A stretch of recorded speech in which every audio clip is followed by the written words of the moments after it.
Bismillahirrohmanirrohim. Assalamualaikum warahmatullahi wabarakatuh. Alhamdulillahirobbil alamin. Wassalatu wassalamu ala asyrofil anbiya'i wal mursalin, wa ala alihi wa sahbihi ajmain. Sahabat YM 28 yang dimuliakan Allah.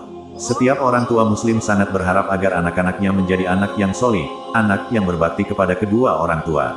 Kenyataannya tidak sedikit orang tua yang dibuat pusing oleh anaknya. Apalagi melihat pergaulan anak zaman saat ini yang terlalu barbar, berbuat kerusakan, bahkan ada anak yang justru durhaka kepada kedua orang tuanya. Lihatlah di dunia ini, semakin banyak peristiwa yang menyayat hati. Ada anak yang tega mengusir orang tuanya, tidak mau merawat orang tuanya, atau bahkan hingga tega membunuh orang tuanya.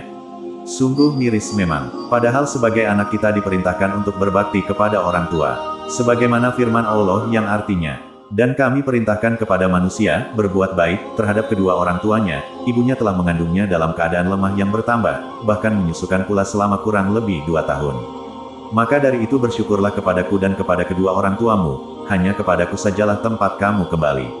Quran Surah Luqman ayat 15. Lantas bagaimana jika yang terjadi anak justru durhaka kepada kedua orang tuanya? Simak penjelasan lengkapnya dalam video ini, dan jangan lupa subscribe channel ini, agar mendapatkan informasi pembahasan materi terbaru.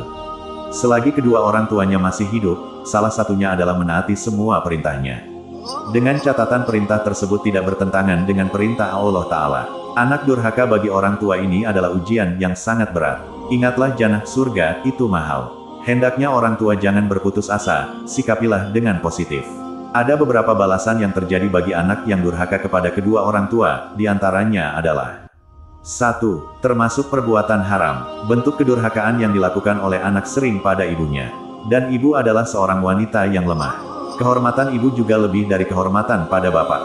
Dari Al-Mughirah bin Syu'bah radhiyallahu anhu, dari Rasulullah Shallallahu alaihi wasallam bersabda, sesungguhnya Allah mengharamkan pada kalian durhaka kepada ibu, mengubur anak perempuan hidup-hidup, menahan dan menuntut, dan dia tidak suka kalian banyak bicara, banyak bertanya, dan menghambur-hamburkan harta. Hadis riwayat Bukhari nomor 5975 dan Muslim nomor 593. Perbuatan durhaka kepada ibu ini adalah haram, karena mengingat besarnya pengorbanan seorang ibu dari mulai mengandung, melahirkan, dan mendidik anak-anaknya. 2. Termasuk dosa besar. Durhaka kepada orang tua merupakan salah satu dari dosa besar, bahkan setelah syirik. Sebagaimana yang dijelaskan dalam hadis dari Abdullah bin Amr, ia berkata, seorang Arab Badui datang kepada Nabi Shallallahu alaihi wasallam lalu berkata, "Wahai Rasulullah, apakah dosa-dosa besar itu?" Beliau menjawab, "Isyrak menyekutukan sesuatu dengan Allah." Ia bertanya lagi, "Kemudian apa?" Beliau menjawab, "Kemudian durhaka kepada kedua orang tua." Ia bertanya lagi, "Kemudian apa?" Beliau Shallallahu alaihi wasallam menjawab, "Sumpah yang menjerumuskan." Aku bertanya, "Apa sumpah yang menjerumuskan itu?"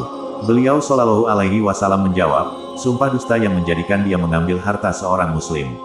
Hadis riwayat Bukhari nomor 6255. Dalam hadis lainnya juga dijelaskan dari Abdullah bin Umar radhiyallahu anhuma, Rasulullah Shallallahu alaihi wasallam bersabda, sesungguhnya di antara dosa besar adalah seseorang mencela kedua orang tuanya. Lalu ada yang berkata, "Wahai Rasulullah, bagaimana seseorang bisa mencela kedua orang tuanya?" Beliau Shallallahu alaihi wasallam bersabda, seseorang mencela ayah orang lain, lalu orang lain tersebut mencela ayahnya. Dan seseorang mencela ibu orang lain, lalu orang lain tersebut mencela ibunya. Hadis riwayat Bukhari nomor 5973.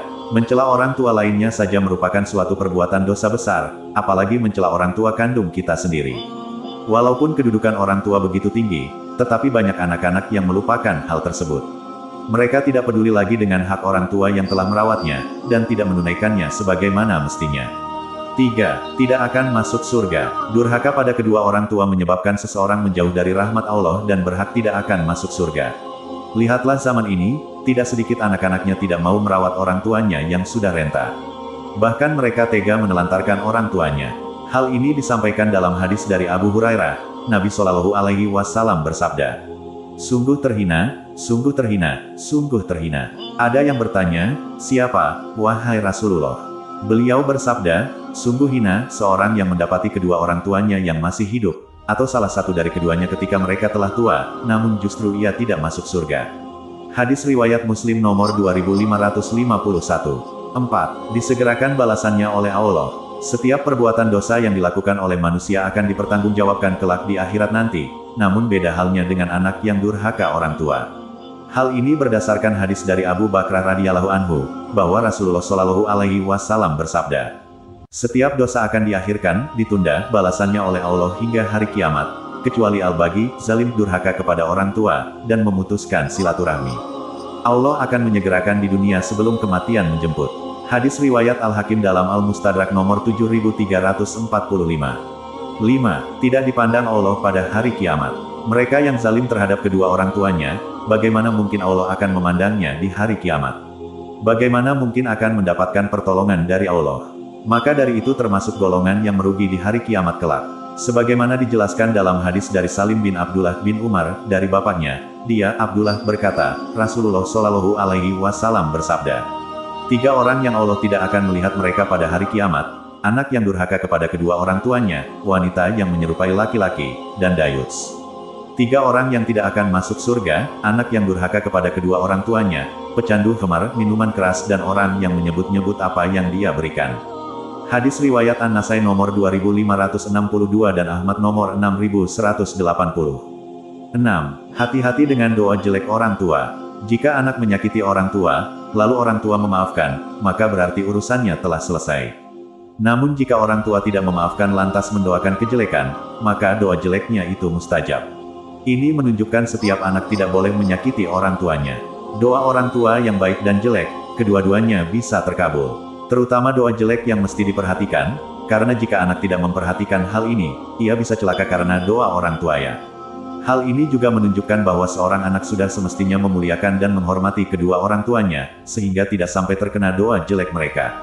Sebagaimana disampaikan dalam hadis dari Abu Hurairah radhiyallahu anhu, ia berkata bahwa Nabi Shallallahu alaihi wasallam bersabda, ada 3 jenis doa yang mustajab terkabul tidak diragukan lagi, yaitu doa orang yang dizalimi, doa orang yang bepergian, dan doa kejelekan kedua orang tua kepada anaknya.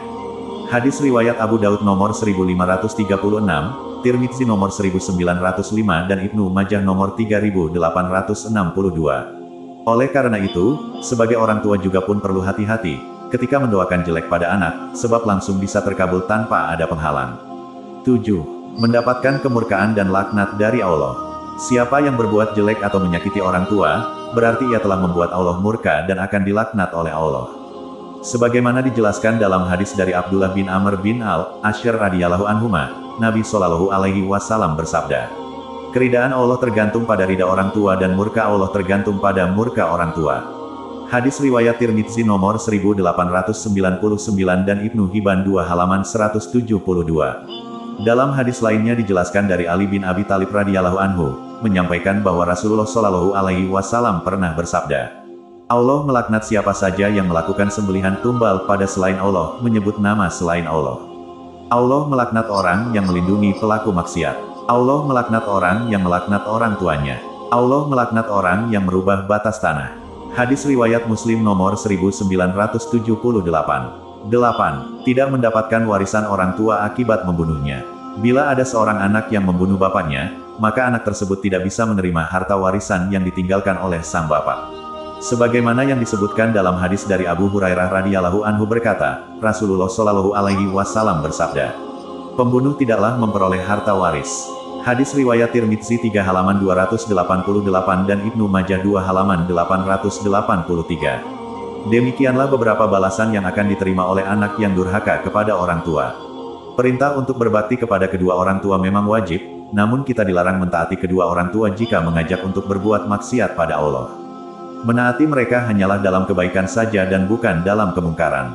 Semoga Allah kita dapat menjadi anak yang berbakti kepada orang tua, sehingga mendapatkan surga melalui pintu surga Birrul Waladain, apalagi jika masih ada kesempatan dengan keberadaan mereka di sisi kita.